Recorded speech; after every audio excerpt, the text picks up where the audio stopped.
بسم اللہ الرحمن الرحیم۔ شروع اللہ کے نام سے جو بڑا مہربان اور نہایت رحم کرنے والا ہے۔ السلام علیکم ورحمۃ اللہ وبرکاتہ۔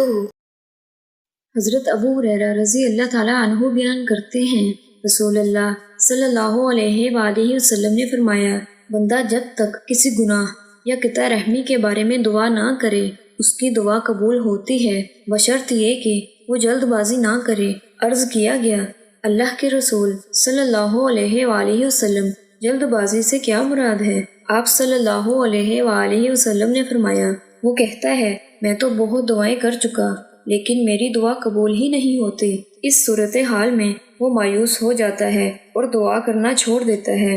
یہ مشکوٰۃ شریف کی حدیث ہے جس کا حوالہ ساتھ موجود ہے۔ اللہ سے دعا ہے کہ اللہ تعالیٰ ہمیں اس حدیث پر عمل پیرا ہونے کی توفیق عطا فرمائے، آمین۔